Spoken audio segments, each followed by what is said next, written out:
everybody else. And I was thinking to myself, how awesome is this? I mean, you know, we're having snow in May. I mean, mid-May, not even the beginning of May. Mid-May, the trees are in bloom. I mean, there's all kinds of things that are going on. And here it is, the snow is coming down. And so, you know, it kind of brings to mind the fact that anything can happen. Anything is possible. Mm-hmm. And so when we stop just sitting up thinking to myself like, woe is me and all this other stuff, I mean, we get to celebrate. You know, it's like having Christmas in July or snow in July. You know what I mean? I mean, heaven forbid we have that actually, but anything is possible. Mm-hmm. And I just love to, you know, to sit in the awareness of stuff, the possibilities of life. So today I started thinking about this idea of habitual stuff, habitual thinking, all of this stuff. I'm so glad to see you back. Yeah, it's so good to see you. You know, I mean, whatever, you know, it just, you know, it is what it is. Yes. And I don't think we celebrate enough stuff in our lives. So y'all do me this favor. Give me a couple seconds, 10, 15 seconds of just straight out laughter about nothing.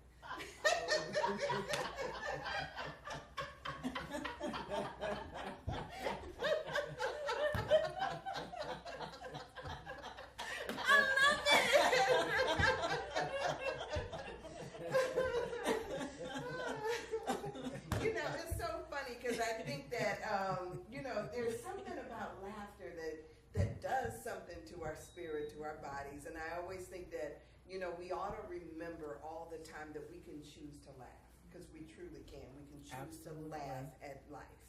You can look out the window at snow and choose to laugh about that. You know, you don't have to be in the habit, stuck in the habit of like letting it control you, letting circumstances control you.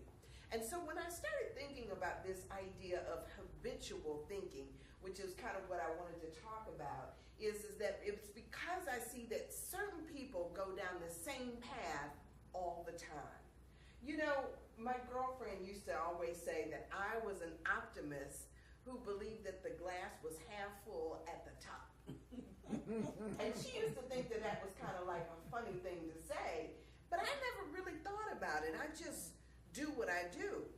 But then there's this thing that you realize that there are people who are either optimistic or pessimistic because of their beliefs and the habit of their beliefs. Now I know a lot of us don't recognize that some of this stuff comes from learned behavior. You know, it's what we grow up seeing. It's the family that we grow up into or the environment. Sometimes we learn it as a result of, you know, trying to appear to be more compassionate about things. We look on TV and we see all the things that are happening around us. And, you know, and there's this response that says, okay, I've got to look at life in a certain way. Now, I don't mean to pick on anybody. But you will. But you will. Go right ahead. I'm sorry. Yeah, but I mean, sometimes I just need to like bring, you know, clarity to certain points.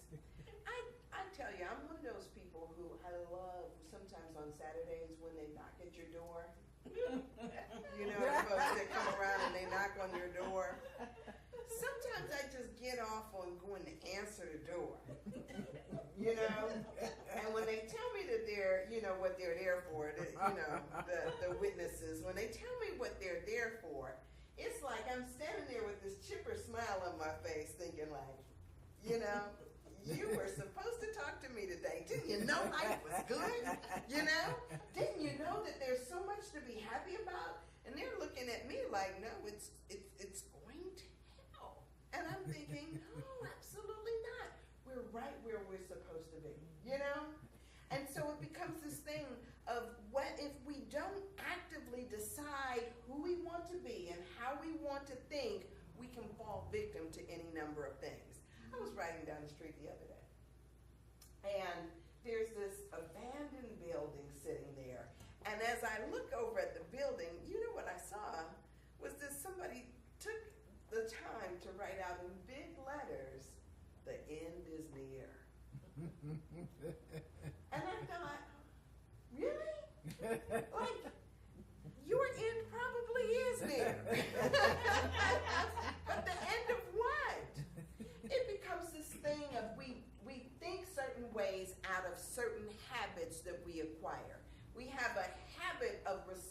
responding to things in any number of ways.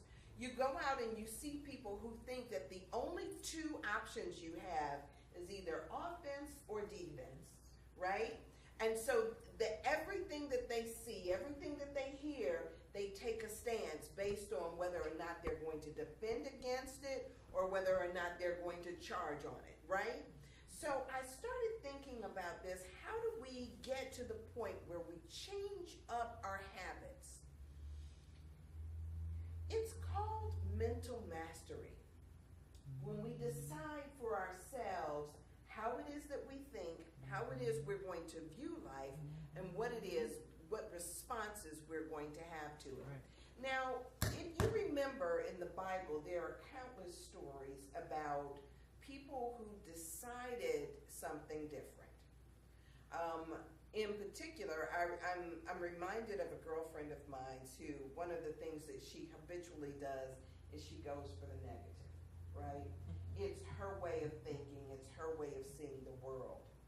No matter what it is, there's a negative slant to it. It's really interesting. And it's really challenging because, you know, if you're not of strong mind, then you can be carried down that same path with them. Yes. No matter what situation you're in, you can be carried down a particular path whether or not you know it or not. And so it becomes this thing of figuring out who it is that you are and how it is that you desire to think. So my girlfriend, she has a tendency to not just like think in the negative, but to always look over her shoulder about what is past. You know, the people who talk about the good old days, or they remember when something was like this, how much better it was. Well, try as we might, we can't get back there. Right. I mean, those things are over and done with. And if we keep trying to look backwards, we don't recognize where we are and we get mixed up about where we're going. My nephew, bless his heart, has one of those crazy things you step on and then they kind of zoom. Like a You know, hover? Yes. A hoverboard. There you go, the hoverboard. And you know, I decided I wanted to try it. Yeah, and to me, I promise you, when I first saw him, I thought, now what kind of lazy apparatus is that? That somebody would invent a thing where instead of you walking, you get on it and it takes you someplace. I couldn't get it. But anyway, they seem to get so much enjoyment about it, I thought, let me try it. Now, when I step onto this hoverboard, they're standing there, both my nephews, and they're holding me, you know, and I'm standing there and they're saying, he says, just think about where you want to go. He was like, it's supposed to intuitively take you where you want to go. So if you want to go straight, think straight. And I'm thinking to myself, no way, this is how it works, right? But if you've ever noticed that when you take ski lessons, they tell you, don't look down at your skis and try to turn them in the way that you want to go. In your mind, you look in the direction that you want to go into, right? I mean, there's so many things that are like that we have to focus and look in the direction that we want to go rather than consciously think of it. You ever try to carry, look, I'll use, since I tell them myself, you ever try to carry a martini glass that's all the way filled to the top?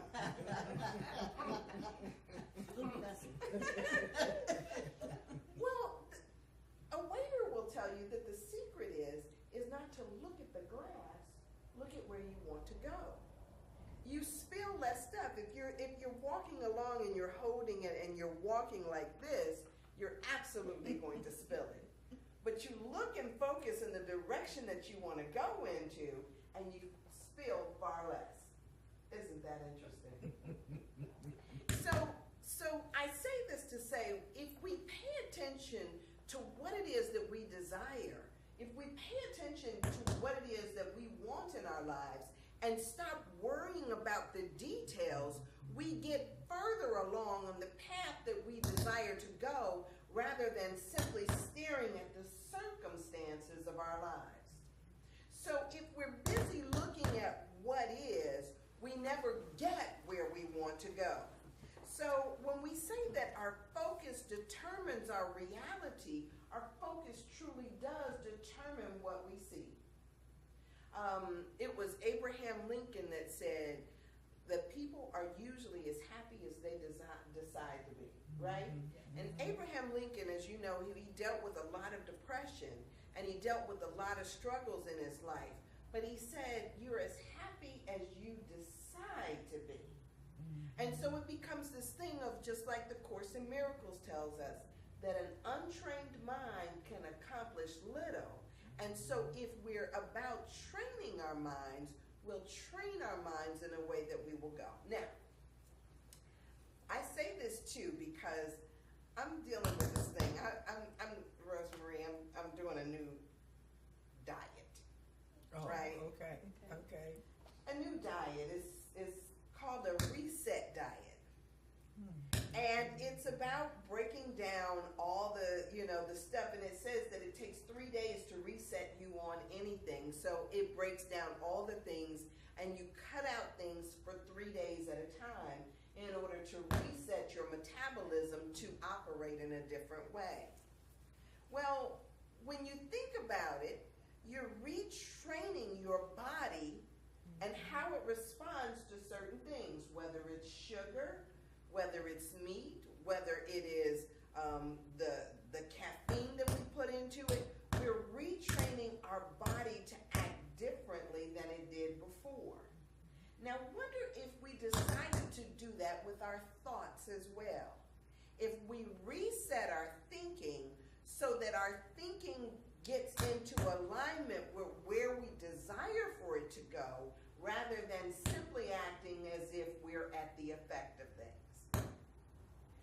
So many people think that our experiences or the things that go on outside of them control their lives. Like, we think that who's in office is going to impact us directly, is going to impact our lives, and so we act in ways that says, I don't trust, I don't know why this is popping. Is it pushed in all the way? It's pushed in all the way. Okay. At least I think it is. I can't push any further. Okay. And it's not responding to my movement, but it's still popping.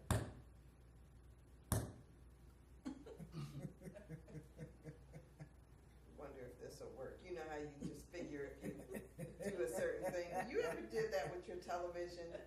You think that it's going to operate better if I just stand in this corner of the room and maybe with my foot out. That antenna thing. See, it's not popping right now. So it becomes this thing of us figuring out for ourselves which direction we want to go in and how we're going to get there. So I started thinking about this thing about training my mind, right? I can get caught up in any number of things. You know how people think that sometimes the habit of judging others somehow makes them better. Feel better. Yeah. Makes you feel better. And so, if you get into the habit of judging, it becomes what you do habitually. It becomes your conversation all the time. But if you decide to give up judgment and say, you know what, I'm going to accept people as they are.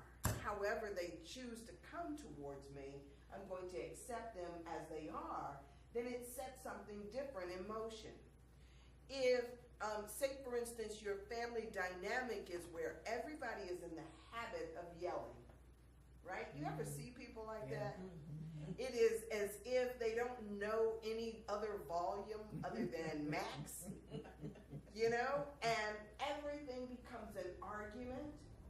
Wonder if we decided we wanted to lay down our sword today. Wonder if we decided that we won't let the weather dictate how we're going to feel. Wonder if we decided that, oh, I went into the store the other day because they turned off my cell phone. Now, I had gone in the store the night before, and I told them that I wanted the hotspot added onto my phone, and she says, oh, it's going to be $10 extra. Oh, that's no problem. I'll pay the $10. Well, I get home, and the next morning, my phone is off. And it was because I paid the $10 on the last day of my service before the new month began. So now they needed another $10 from me. No. And I said, but I just paid you $10. And they said, yeah, but that was for last month. And I didn't have the hotspot last month. You know, I didn't get that. I didn't have the hotspot last month. So why would you take my $10 and apply it to last month when I'm just getting it for this month? So when I go in to talk to the guy about this problem, because of course the lady I was talking to couldn't help me. Right. I go in to talk to the guy about the problem, and he says to me, he says, you know, 95% of the people who walk through that door come through that door with a problem. Not because they want to buy something, but because they have a problem. And I thought, like, ooh, isn't that wonderful that you have a job because people have problems. There's a different way that we can look at that, right? Yes. We don't have to look at it as if we're the victim of everybody that came through the door. Right. We can be in the problem-solving business. Not to be the person that's griping about it, but rather to recognize that you're a problem solver. Now, one of the things, when I worked for the city, one of the things that I used to love about the reputation I had was that anytime you had a problem or something you couldn't fix, take it to Sandra. And for some reason, I got a great deal of pride in that. It seemed as if I was the person, not just of last resort, but it seems like I was always the person in the know. You ever notice how sometimes when we get a new position, when we get a new job, all of a sudden the issues that didn't even occur to us before to be concerned about, now because it's our job, we become absolutely concerned about it. And so we take on a different thing. I don't know if health was your issue or your interest before you got into nursing, or if the housing market or the stock market was something that you were interested in before you started doing what you do. But it becomes this thing of when we step into a role and we start to wear a hat, it becomes the issue that we're concerned about. And the people who gripe about those things never seem to rise to the level that they could because they're so busy worried about what's wrong rather than what's right. That defense or offense, but never figuring out how to be happy and centered. So if energy follows thought and our life follows our word, then we can change around how it is we engage in the process simply by changing around our thinking about it as well as our thoughts about it, right? Yeah. And so for me, if I choose to recognize the goodness of all of this stuff, then what I do is as I speak and I carry myself in such a way that says I appreciate this and I love this, right? And not necessarily from the other way around. So when I talk about this as being a learned behavior, it's because we've seen these things over and over again, especially as we grew up. I mean, how often do we hear people talk about a job as if a job is something by definition you're not supposed to like? You know? By definition, it's supposed to be hard and it's supposed to be a lot of labor. When I've got an aunt who, when she moved into this other house, and she started gaining weight. And so, she started, saying, well, at my other house, which wasn't nearly as nice as the one she's in, but at her other house, she was constantly doing work just to keep up with what was required of the house. But now that that she's got a house that doesn't require as much work, she says, oh my gosh, I'm getting fat. I've got to figure out another way in order to do some exercise. We never look at the benefits of the things. Usually what we're doing is we're cursing them because that's the habit of our thinking. TV, our music, all kinds of things remind us and reinforce us this discontent, being discontent with what is. And so you know how you go on to the TV comes on and it says, you know, your life will be so much better if you're driving a Lincoln. You know, somehow you're in, oh, I'm sorry. It's okay. There may be something to that.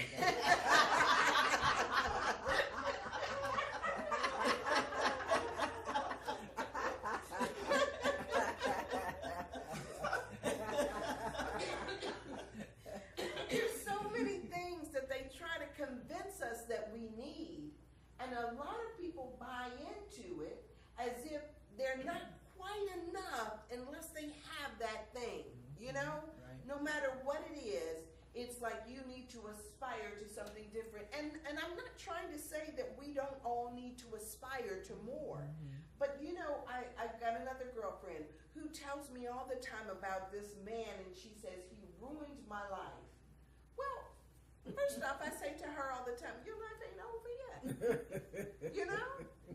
Give it another day or two. How can anybody ruin your life? Yeah. It's not over till the fat lady sings, right? That's what they tell us. And she's not singing. So what is this about somebody ruined your life? And she says, oh, well, he fired me. That was 8 years ago. Are you really still there? And so her habit is, though, to keep going back to that. Yes. And still talking about that. Yes. It goes back to the idea of where I said, what's that guy's name? He said, if I knock you over, that's on me. But if I come back and a week later and you're still there, that's on you. That's Al Sharpton. Mm-hmm. So it becomes this thing of how do we then reset our thinking? How do we get back to this idea of mental mastery? Well, you know, as I started thinking about this whole thing about the diet, I thought to myself, the same way we reset our bodies is the same way we reset our mental health. The same way we reset our thinking. It's to put in place something new. So we have to be about the business of deciding who we want to be and how we want to see the world. Now, I know that for most of us, like if I was to sit back and I say, you know, what's wrong with the way I think? You know, normally I don't see anything wrong with the way I think. But then as I talk to people who are around me, I tell you, for some reason, they can give me 100 things that's wrong. So I sit there and I think, you know, okay, how do I modify this? Now, I'll confess this. I have a tendency to be tardy. No. Yes. Oh, oh my goodness. Yeah. So I started thinking about this, Dave, back there, since you didn't agree with me. I started thinking about this because I thought, okay, if I wanted to find some faults in myself and figure out something that I wanted to change, what would it be? And I thought, oh my goodness, I need to work on this thing, my tardiness. Now, I will tell you guys, rain or shine, I still get up at 6:30 every morning. So it's not whether or not I'm getting up late. It's not about whether or not I'm laying around. But I'll tell you, today at 11:55, I looked at the clock and I thought, I need to write out my notes over again. Now, I don't even like to use notes, right? It's something that is just not in my nature because I think, it gets in the way. I think it blocks spirit coming through me. So I was thinking to myself, like, okay, so what is that about me that I can be sitting there dressed and ready, right? Have done my hair, have checked my stuff. I could be dressed and ready, and I could stand there with the keys in my hand and think like, I need to go write these notes out of That you don't use. that I don't like to use. And I'm like that all the time. It's so here's what I surmised. Here's what I surmised in my own defense. My mother was one that people used to criticize for the same reason. And they would tell her, you're going to be late to your own funeral. Oh, I've heard that one. She was exactly that way. I mean, no matter what was going on, my mother was always late. So maybe subconsciously, I have some kind of programming within me that says that I look like my mom, I act like my mom.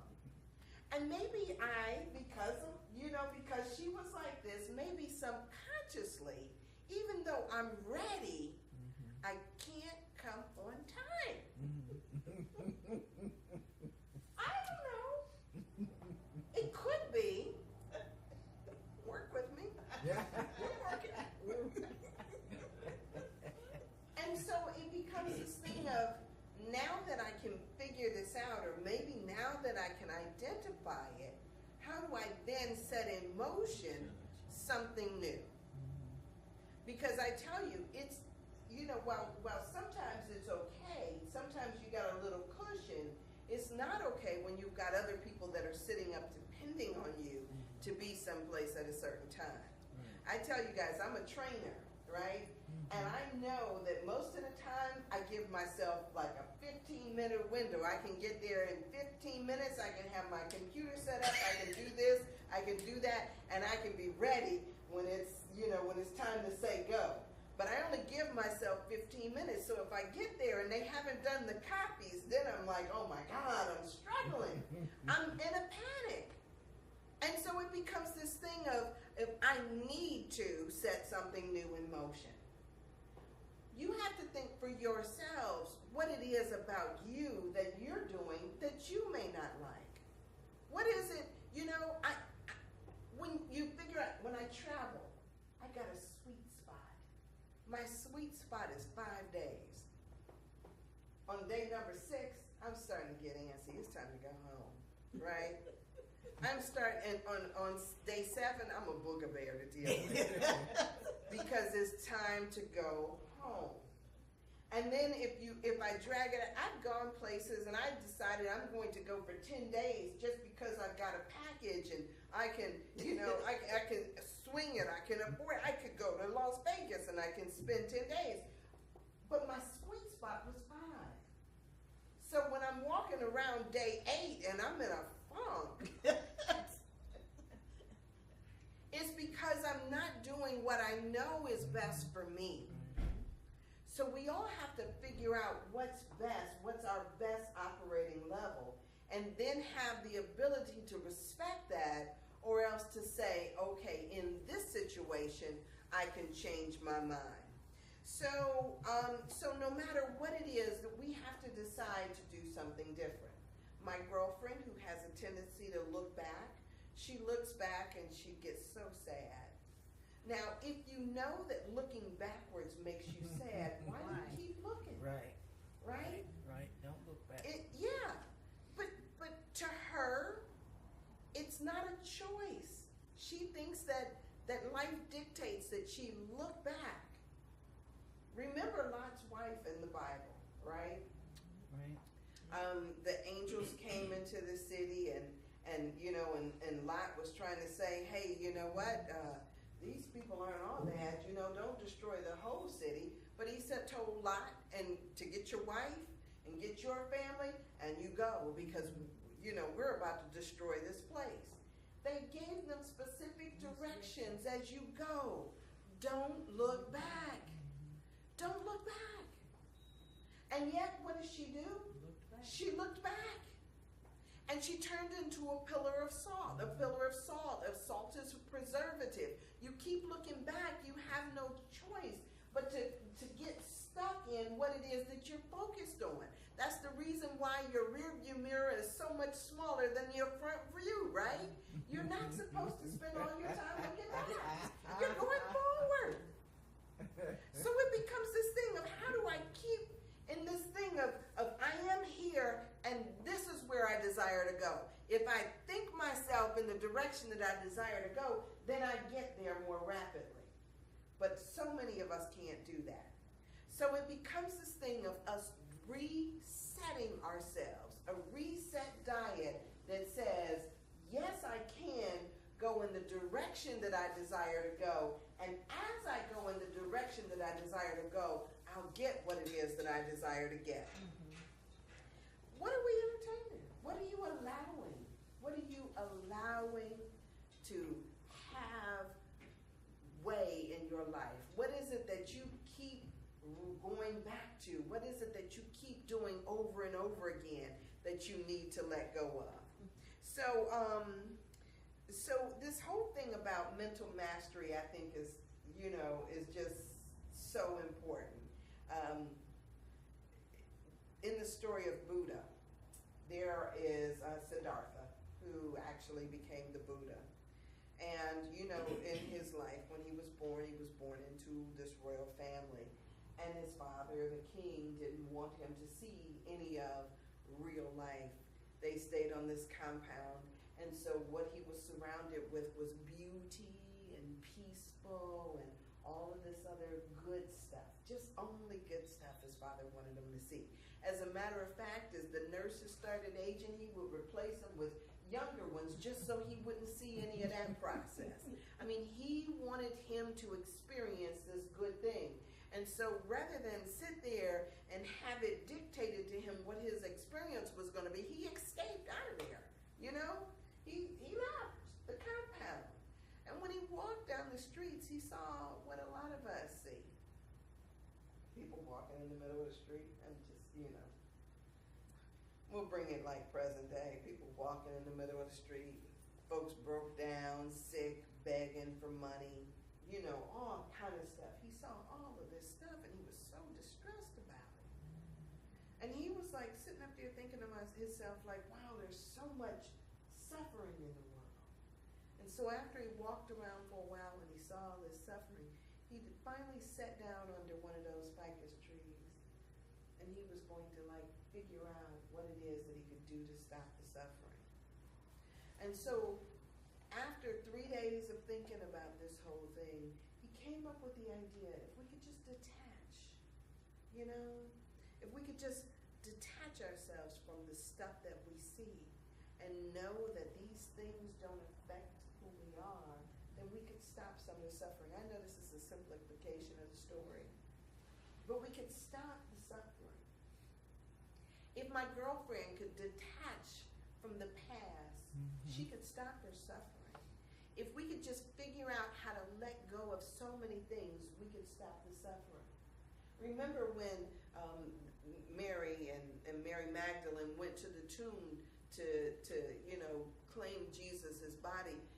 He stopped them on the way and he was like, why are you going there? He's risen. He's not there anymore.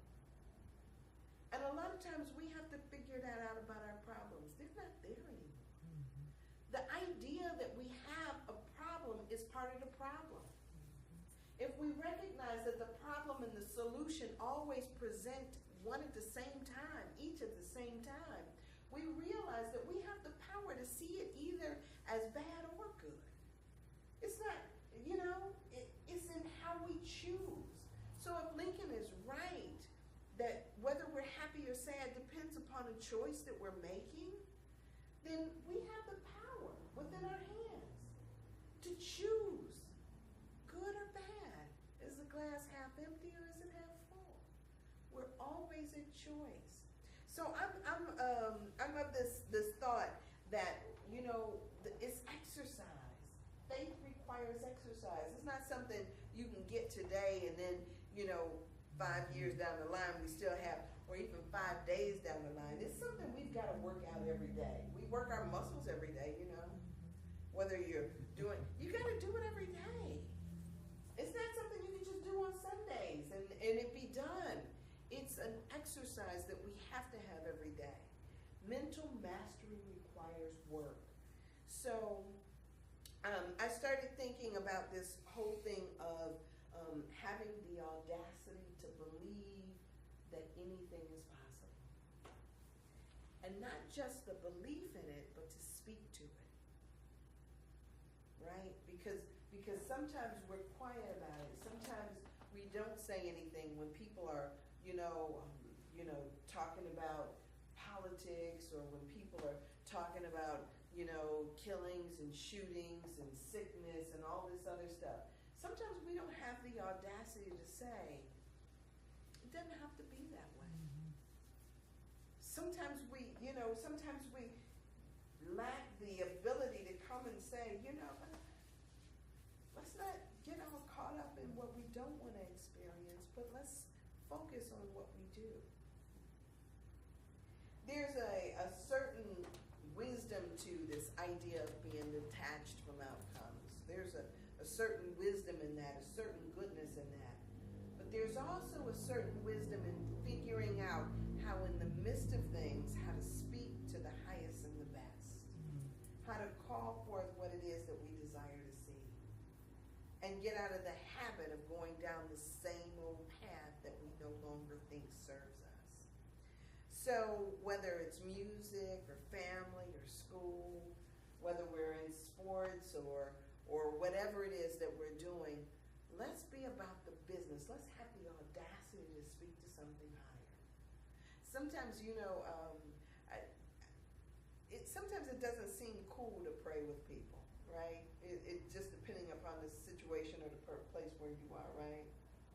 But man, I remember one time I went into my doctor's office, and my doctor, after he talked to me for a little while, he says, "You mind if I pray for you?"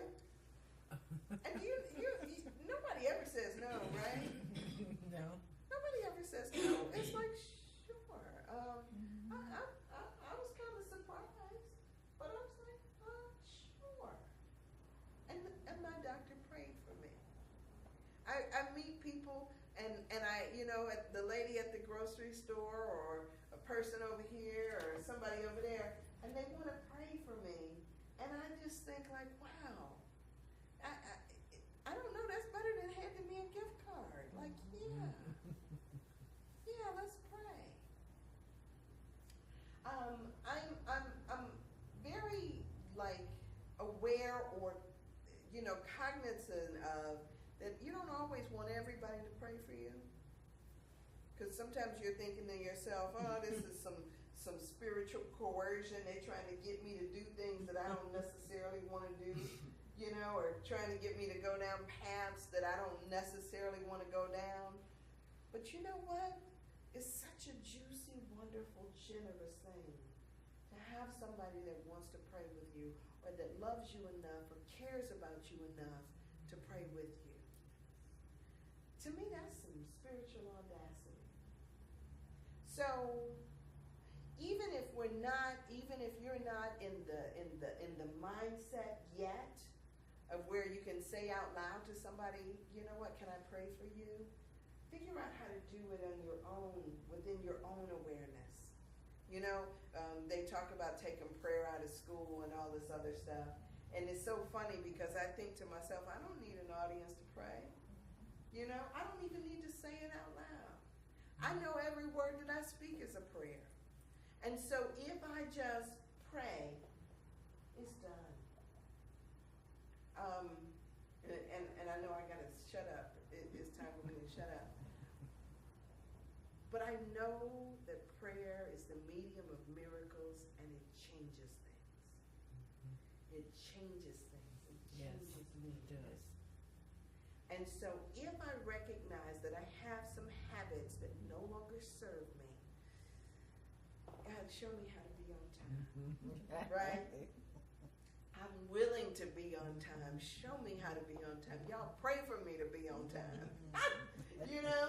I accept that. And so it becomes this thing of no matter what it is, no matter what the situation, recognize that a habit is broken through the ability to pray about it and see it differently. Go in a direction that you desire to go. point yourself in that direction and yeah.